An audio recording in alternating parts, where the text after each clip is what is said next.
I very quickly realised that anything suggested to me in recovery makes me feel better. And I'm an addict, and I'm addicted to anything that changes the way that I feel. And recovery changes the way that I feel, but it makes me feel good. So I just want more and more and more of it. So what started off with a little bit of blind faith, it didn't need to be blind for very long, because I came here and I saw that people were happy, and I saw that people were clean, and that they knew something that I didn't know, and I knew that I wanted it. So yeah, I'm a little bit anxious, but I prayed before this chair, and it helped, and that continuously blows my mind that I can say a prayer to be relieved of the bondage of self, and that it fucking works, because I came in here so atheist, I can't even tell you. And luckily I was broken enough and spiritually bankrupt enough to be completely open to whatever was suggested to me. And it was pointed out to me yesterday that having nerves before a chair is a bit of ego, and there's truth in that. There's a bit of ego because I care about what you lot think about me, and I naturally want people to like me. I also want to control what people think of me and control the narrative. So of course there's a little bit of ego in there. I think it's also just naturally a little bit daunting to come and share in front of loads of people. And also I think that I care today, and it's really fucking nice to care about things today. And also to care about something enough for it to be a little bit scary and to do it anyway. Because I cared about things before, but if I felt like I wasn't going to be able to do it, or it made me a little bit uncomfortable, I would cut and run. Because I've learned in my addiction that I used a lot on overwhelm, in whatever way that came, whether it was fear or just feeling not good enough. If I felt overwhelmed by anything, rather than face that thing and think, I'm just going to give it a go, I would much rather have a drink, have a line, fuck it off, pretend I never cared about it in the first place. So today it's really nice that I care enough about something to have a little bit of fear. So for that I'm grateful. I should go backwards really. I started drinking when I was about 12, which wasn't at all outrageous. I grew up in central London. Everyone drank when they were about 12. I was never peer pressured. I can definitely say that. I probably peer pressured others. But I remember from quite a young age having this idea of who I wanted to be. Like, I remember seeing women in fur coats with cigarettes and glasses of wine, thinking I want to be just like them. But then I also would see boys, men in the pubs with pints, and I think I want to be just like them too. I wanted to be anyone but me. And I really distinctly remembering wanting to be someone else, creating an idea in my head of who I was from a really young age and just fucking going with it. So I started drinking and I loved it. It was illogical. Really, if I'd looked at it logically, the effects of my drinking were, I start drinking, I throw up, I embarrass myself, I spend all my money, and I wake up in trouble. But I didn't care one bit. I just thought it was fucking brilliant, and I couldn't tell you why. I now know I'm an alcoholic. And looking back in hindsight, I've always drank alcoholically. The disease is progressive, of course, and my addiction side of things, like with drugs down the line, was progressive to an extent, but I have always drunk alcoholically. And a huge moment for me was when I read the doctor's opinion and I learnt about the phenomenon of craving, that when I have one, I have that burning need for another one. I honestly thought that everyone had that. And I thought that it was a matter of willpower. I thought that when we went to the pub and we all had a drink, everyone wanted another drink, but everyone else was just sensible enough and strong enough and smart enough to know they've got work the next day and that they just shouldn't. I didn't know that not everyone is fighting this fucking crazy pull inside of them. And it was a relief. It was a relief to know that I'm not weak. And a relief to know that I've got an illness. Because if I've got an illness, I can do something about it, So yeah, I've always drank alcoholically, but the consequences weren't major for a little minute. I picked up party drugs when I was around 14. Again, everyone was doing it. There was nothing special or different about me. But I realised quite quickly that where my other friends were scared, I would pretend to not be scared. And I'd be like, what are you scared of? I was fucking terrified. I never had fear around drinking, but I did have fear around pills, ketamine, other things like that.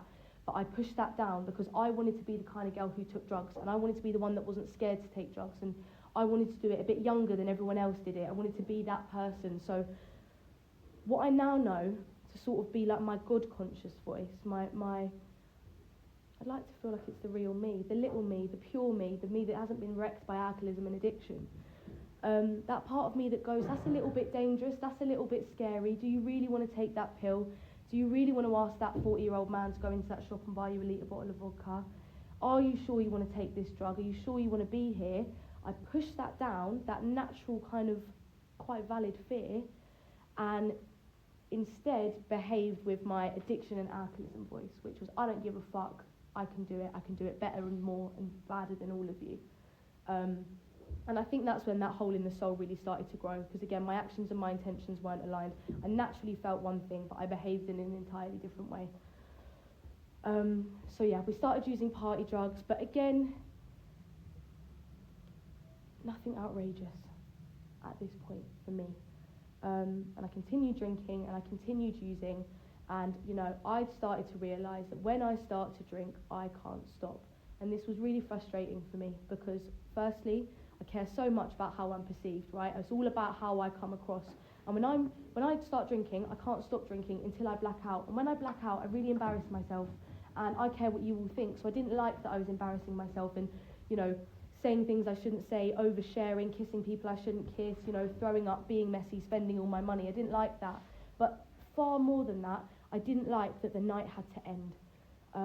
Because when I drink so much that I'm throwing up, or however it's gone, I've got to go home. Or when the pubs close, I've got to go home and I can't walk and people are getting me home. And I fucking hated it. I hated being out of control, and I hated that I had to stop drinking because my body couldn't take any more alcohol. And I was introduced to cocaine, and I was about 16, 17. I wouldn't say I started properly using cocaine until I was about 17, but I'd sort of tried it around 16, and it'd been introduced to me by my friend's parents at first. I wasn't paying for it, which was great. And I discovered this fucking white powder, and I had no fear. It wasn't like the other drugs. I had no fear, because that cocaine did for me what I needed it to do, and it allowed me to keep on drinking. And for the remainder of my chair, if I talk about drinking, I mean sniffing, and if I talk about sniffing, I mean drinking, because they went hand in hand for me. And I discovered this white powder, and I just so distinctly remember going around to all my friends going, oh my God, you've got to try this. You can drink forever. You never have to stop. La, la, la. And they were like, what the fuck is wrong with you? That is really scary, because other things were normalised around our age, and cocaine was for adults, and it was expensive and it was scary, and you saw it on the telly, and they weren't comfortable, and I had no fear because I loved the effect that it produced. And I started and I just didn't stop. Tell a lie. I started, I loved it, and then COVID hit, and I continued then drinking alcoholically for about the 4 months that we were in proper lockdown. And as soon as we opened up out of lockdown and we went out drinking in the parks, so the pubs and stuff weren't open yet, we went out drinking in the parks and that, I was drinking, and I realised very quickly, after 1 drink or 2 drinks, I needed cocaine. And because I'd had the drinks, I didn't have the logic to tell myself that that was a bad idea. And that very quickly turned into me getting cocaine every single time I had a drink. That then turned into me needing to have cocaine before I have a drink. This now turned into me wanting to have a drink so that I can take cocaine. And it honestly got hold of me faster than I can ever fucking tell you. Like, I don't even know where it happened. Wherever that line was, it was crossed within an instant. It was a kind of control mechanism for a little while. I just needed to balance me out while I'm drinking. But soon enough, it's running out and I'm ordering more. There's no party. I'm having to create after parties, just so I can keep using. I'm going off with people who are unsafe that I don't know, because I am so desperate to continue using. And I never had a problem with drinking by myself, because I think I'd always seen my mum drinking wine by herself, and I never thought it was anything wrong with that. But I think something in my head knew that using cocaine by yourself was a bit of a problem. So I'd always make sure I had one person with me. I'd kidnap someone and hold them hostage, so we would sniff and use and drink together and talk shit to each other all night. But, a lot of my friends didn't use like I used and didn't want to drink how I drank. So me needing to find those people to be with got increasingly more dangerous and more fucking weird and more depressing, if I'm really honest. I went to university in the September after lockdown, so that's September 2020, and I had such big aspirations. I thought uni was where I was supposed to be, because I was getting a law degree, but everyone parties there. I thought everyone would drink and use like I did. I thought I would make all these friends and have all these experiences and be this girl that I've been trying to fucking become my whole life. And I got there and I didn't do anything. I didn't do my degree. I didn't go out to the clubs. I didn't go out for dinners and do all the fucking things I thought I wanted to do. I ended up sat in dark room with loads of men, just generally, me and loads of boys, and I'm a gay woman, and I thought I was going to find a girlfriend, and I didn't. I just sat in room with men for years, basically, for fucking years. And everything that I cared about, my bar of the things I wouldn't do or the things that I wanted and that I cared about just got lower and lower and lower. And honestly, it was really fucking boring. It was so boring. I remember so distinctly just looking around and thinking, I don't care about anything. I don't care about myself. I don't care about you, who's in front of me.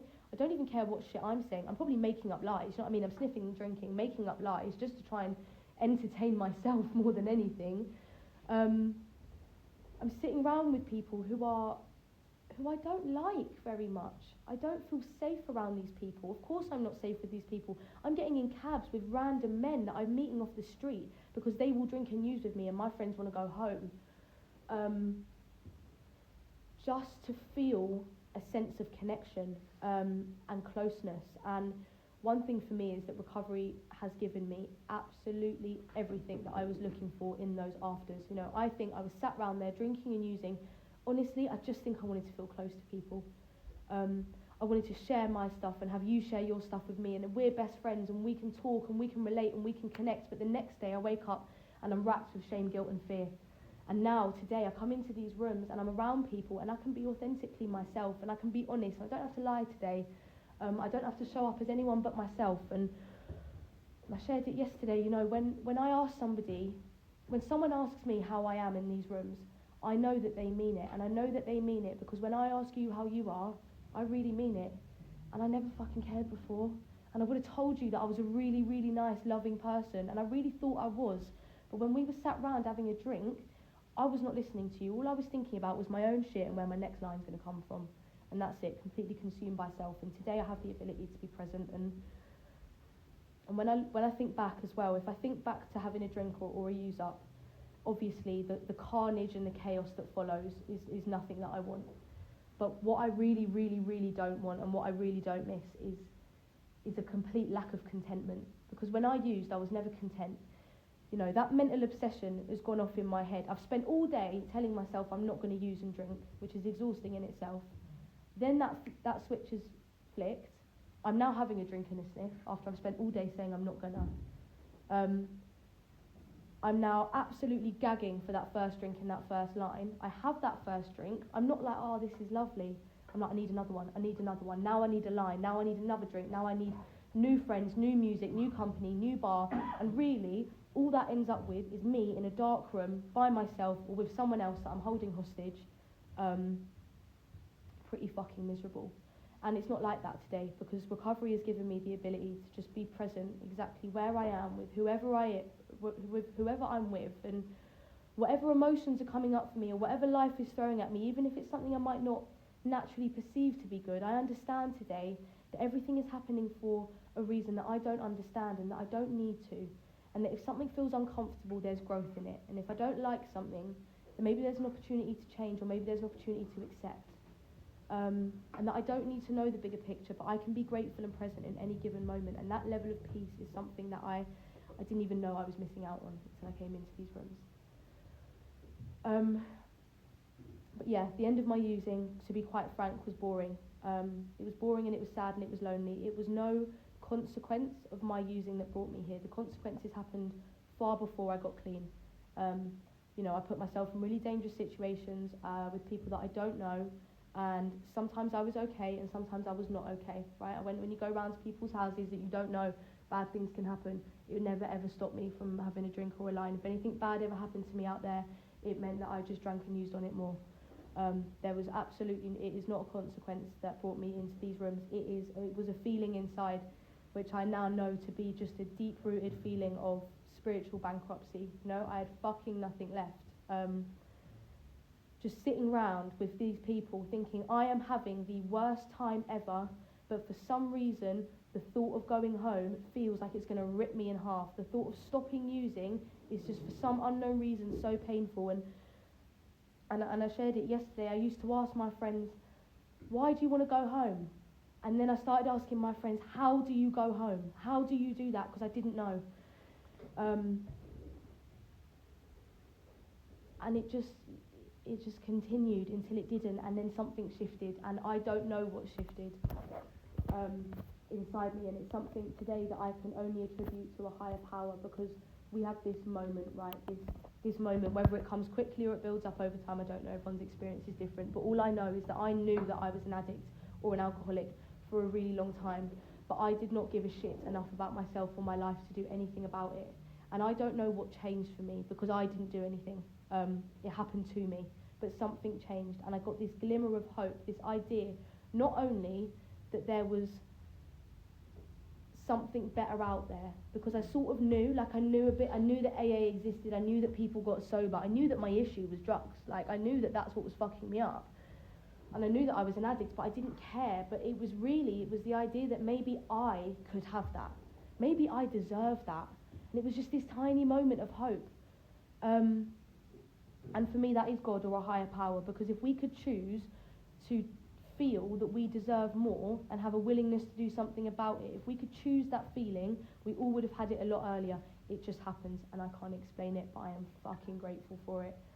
I'd had a moment of it like 10 months prior, and I'd gone to like a couple of NA meetings for a couple of weeks, and I'd seen that this thing was going on, but I was like, I don't want that. And I went back out and I battered myself for 10 more months, and then I came in the rooms and I was completely broken. There was nothing fantastic about my last night using. I did a lot of drugs. I knew it was my last night. I said, this is my last night. But I said it and I didn't really believe it. And I came to a meeting and I just have not stopped since, I'll be really honest. There is nothing more simple for me in a way of recovery, in that literally I came down, sat on a seat, and I've done as I'm told. I haven't strayed from the path as such. I haven't tried to do it my own way. Thank you. I just sat down, and for the first time ever, I just fucking listened, and I'm so grateful that I was so fucked, because it enabled me to surrender. And I started going to meetings, and I realised really quickly that meetings make me feel good, so I kept going to meetings. And they say do a 90 and 90. I did far more than 90 and 90. I did as many meetings as I possibly could, because I enjoyed them, and I felt safe, and I felt connected. And it's beautiful. Like, I came here today and I don't fucking know anyone, but it was all the same. Like, we all hug each other and we all suffer from a common problem and a common solution. And it's like, I can feel connected to all of you here, even though we don't even speak the same language. Like, it's a beautiful thing. And I felt that warmth when I started coming to meetings. And I didn't get a sponsor immediately, which I wouldn't recommend. And the meetings worked for a little bit. But then I started to feel not good again. And I didn't understand why I didn't feel good, because I thought, well, I'm not drinking and I'm not using, and that's my problem. So why am I not feeling good? But the fact is, I didn't have a sponsor and I wasn't working the steps, which meant I didn't have a program. If you haven't got a program, you're an untreated addict, right? The solution is not just meetings. The solution is in the book, and it's in the steps, which I had no concept of. So I came to meetings, and that was okay for a little bit. Everyone has their own time and their own journey. But all I know is that it kept me in a little bit of pain longer than I had to be. But maybe I did have to be for me to get to the point that I did.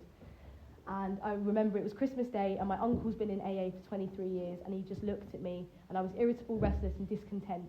I was fucking fuming, to be quite honest. I was sober, and I wasn't happy about it. And he looked at me, and he went, have you got a program? He went, no, he didn't. He didn't say, have you got a program? He said, have you got a sponsor? Are you working the steps? And I went, no. And he went, yeah, you can fucking tell. And I was absolutely furious at him. I was so angry at him. I thought, well, I'm sober. What more do you want from me? But the fact is, I deserved better, because I felt like shit, and I didn't know why. So I left that Christmas Day, and I went and got a sponsor, and my life changed when I got a sponsor, because I started reading the book and working the steps. And when I read the book, I learned that I was ill, that I have an illness, and I have a spiritual malady, mental obsession, physical allergy, and a spiritual malady. And step one for me was profound, because I didn't have so much problem with the powerlessness. I totally got that when I started I couldn't stop, and that when I was stopped I couldn't stay stopped. I totally got that. What I didn't initially get was the unmanageable side of that. I thought that in step one, I thought there was an and in the middle. I thought it said I was powerless and my life was unmanageable. So I thought if I put down the substance, I'll become manageable. And that is not the case. There is a dash there because it's two separate entities. The drink and the drugs are my solution. And when I take that away, I am left with me. And Estella is unmanageable to the core. My emotional natures are unmanageable. And that is why I need steps 2 to 12. And I need to work them on a daily basis, 1 to 12 on a daily basis, to work on my emotional natures, my internal, my mind is fucked. My thinking is wrong. I can't trust it. And I need the steps to keep me in good stead. And if I work the steps 1 to 12 on a daily basis, I've got a chance in this life. The steps are beautiful. I didn't need anyone to tell me I was a piece of shit or to rip me apart. I've done that to myself more than enough already. But my sponsor took me through gently. She read the book with me. She explained her experience. I went to lots of meetings. I went to step meetings and big book studies, and I learned as much as I could. And I have the privilege of taking people through the book now, which means that I get to keep going through the book and learning more and more and more. My experience has been to not ask so many fucking questions. I ask questions now because I'm curious and I love it and I have a desire to know more. But when I came in, I didn't need to know why. I didn't need to know why I needed to pray. I didn't believe in anything, but I prayed because I was told to. And as a result, I got a relationship with a higher power. I didn't know why I needed to bare my soul to this woman and tell her all this shit about me. But as a result, I've been relieved of the shame and guilt that I've been carrying for a really long time. I didn't understand why I needed to do any of it, but the minute I stopped thinking and the moment I started doing, my life got better, and it has continued to do so ever since.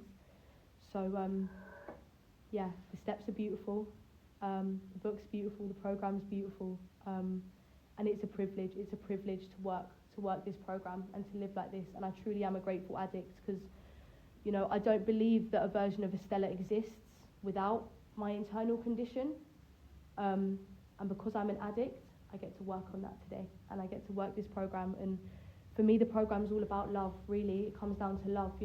Love for myself and love for others. Thank you.